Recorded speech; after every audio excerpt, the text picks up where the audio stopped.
नमस्कार, मैं श्री गोपाल नारसन। चलिए बुलेटिन शुरू करते हैं। सबसे पहले मुख्य समाचारों पर एक नजर। उत्तराखंड में अन्य राज्यों से आने वाले लोगों पर से पाबंदी हटेगी। दिल्ली से गिरफ्तार आतंकी से भारी मात्रा में विस्फोटक बरामद। मध्य प्रदेश के टीकमगढ़ में एक ही परिवार के 5 सदस्यों की मौत। प्रधानमंत्री स्वयं खिलाते हैं मोरों को हर रोज खाना। रुड़की में नकली दवा बनाने की फैक्ट्री का भंडाफोड़, 1.5 करोड़ की नकली दवाइयां बरामद। अब खबर विस्तार से। उत्तराखंड में अन्य राज्यों से आने वाले लोगों पर अब किसी तरह की कोई पाबंदी नहीं रहेगी। बाहर से आने वालों को सीमित संख्या में प्रवेश देने का प्रावधान भी केंद्रीय गृह मंत्रालय के निर्देशों के मद्देनजर हटाया जा रहा है।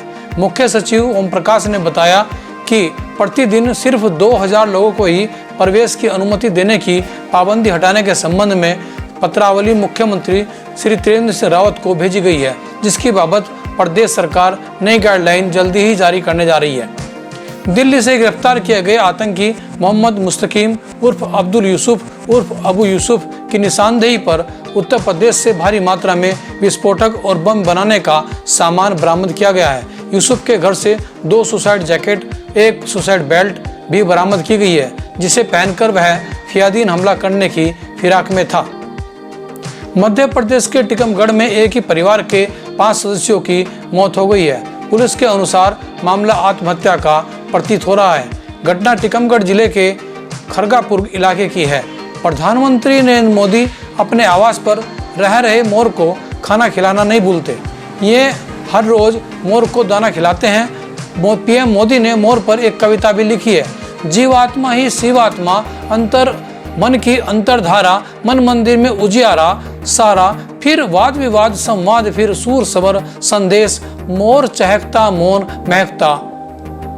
हरियाणा में भैंस की बजाय गाय का दूध अधिक पसंद किया जाने लगा है। तभी तो पिछले साल 7 साल में 17,08,668 भैंस कम हो गई है, जबकि राज्य में गायों की संख्या में 1,23,923 का इजाफा हुआ है। प्रदेश में गधों और कुत्तों की संख्या में भी कमी आई है। अब खबरें सहारनपुर से। बेहड़ तहसील परिसर में ट्रांसफार्मर में लगी आग से कई वकीलों के चैम्बर जल गए। लोगों ने बड़ी मशक्कत के बाद आग पर काबू पाया, लेकिन अग्निशमन के कर्मचारी सूचना देने पर भी मौके पर नहीं पहुंचे।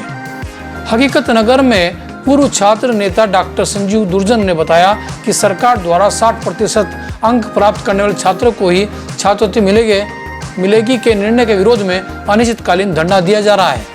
जी, आज हम लोग सभी छात्र छात्राएं अनिश्चितकालीन धरने पर बैठ चुके हैं। चूँकि छात्रों की समस्या सबसे बड़ी ये है कि इस वर्ष की जो छात्रवृत्ति है वो अभी तक छात्रों को नहीं मिली, प्लस जो शुल्क प्रतिपूर्ति कॉलेज को फीस के रूप में दी जाती है वो भी अभी तक छात्रों को नहीं मिली। इसलिए हम लोग आज पूर्ण रूप से धरने पर अनिश्चितकालीन बैठ चुके हैं। दूसरा विषय, चूँकि सरकार ने इस वर्ष क्या किया कि जितने भी छात्र हैं, चूँकि अभी तक जीरो बैलेंस पर, चाहे वो जर्नल या ओबीसी या SC STs, जो 2 लाख रुपए सर्टिफिकेट आई सर्टिफिकेट के अकॉर्डिंग उन लोगों का जीरो बैलेंस पे एडमिशन हो जाता था, लेकिन इस वर्ष इन लोगों ने वो ख़त्म कर दिया। तो हम इन्हीं 2 विषयों को लेकर, तीसरा विषय हमारा ये है, देश में पूर्ण समान शिक्षा व पूर्ण निःशुल्क शिक्षा कानून लागू हो, और इन 3 विषयों को लेकर आज हम धरना स्थल पर बैठ चुके हैं। ये हमारा धरना अनिश्चितकालीन तक रहेगा जब तक हमारी मांगे ये सरकार नहीं मान लेती। वहीं अखिल भारतीय जाट समाज की एक बैठक का आयोजन किया गया, जिसमें प्रदेश अध्यक्ष चौधरी नीरपाल सिंह ने राजेश पाल को मंडल अध्यक्ष की जिम्मेदारी सौंपी है। मैं चौधरी नीरपाल सिंह, प्रदेश अध्यक्ष अखिल भारतीय जाट महासंघ। आज हमने अपने संगठन का विस्तार करते हुए चौधरी राजेश पाल जी सामलपुर नवादा, इनको मंडल अध्यक्ष की जिम्मेदारी सौंपी है, और चौधरी सुरेश पाल जी को जिला मीडिया प्रभारी बनाया है।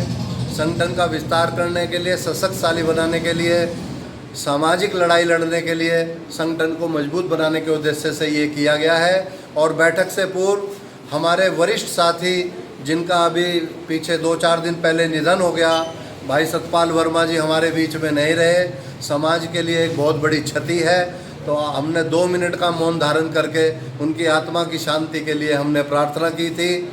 और हमें इस चीज़ से आज गर्व होता है कि हमारे समाज के बीच में ऐसे सेवक के रूप में उन्होंने काम किया।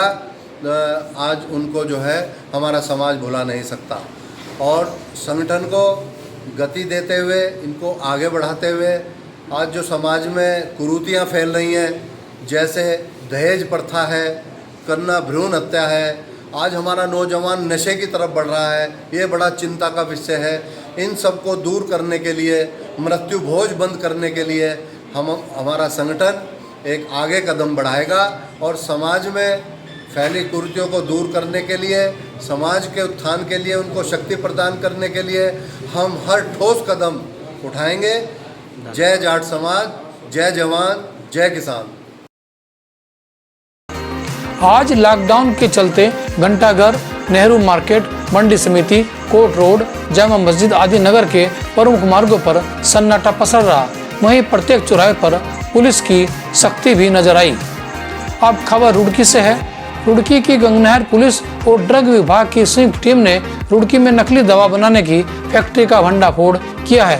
फैक्ट्री से भारी मात्रा में नकली दवाइयां बरामद हुई है। पुलिस ने मौके से 2 लोगों को गिरफ्तार भी किया है। टीम को भारी मात्रा में ब्रांडेड कंपनियों की दवाइयां मिली हैं। कल एक व्यक्ति के द्वारा इंस्पेक्टर गंगनहर को ये सूचना दी गई कि परवीन त्यागी नामक व्यक्ति जो सरधना मेरठ का रहने वाला है के द्वारा वीआर फार्मा के नाम से एक फैक्ट्री का संचालन किया जा रहा है और उस फैक्ट्री में देश की विभिन्न प्रतिष्ठित कंपनियों के नकली औषधि उत्पाद तैयार किए जा रहे हैं। उनकी नकली दवाइयों की मैन्युफैक्चरिंग भी की जा रही है और उनकी प्रॉपर पैकेजिंग वगैरह करने की व्यवस्था की गई है। इस सूचना पर ड्रग इंस्पेक्टर को साथ लेकर वहां तलाशी ली गई तो मौके से 4,68,500 रुपये नकद और लगभग 1.5 करोड़ रुपए मूल्य की नकली दवाइयाँ जो देश के विभिन्न स्थानों में स्थित फैक्ट्रियों के प्रोडक्ट्स हैं वो बरामद की गई हैं। इस संबंध में अंतर्गत धारा 274, 275, 276, 420, 467, 468, 471, 120B और 307 IPC तथा 17, 18, 27, 28 औषधि एवं प्रसाधन सामग्री अधिनियम के अंतर्गत अभियोग पंजीकृत किया गया है और विवेचनात्मक कार्रवाई अमल में लाई जा रही है। सर, कब से बंद हुई दवाइयाँ? इस संबंध में इनके द्वारा पिछले 2 वर्षों से ये कार्रवाई किया जाना बताया गया है, लेकिन अभी और इस संबंध में पड़ताल की जा रही है।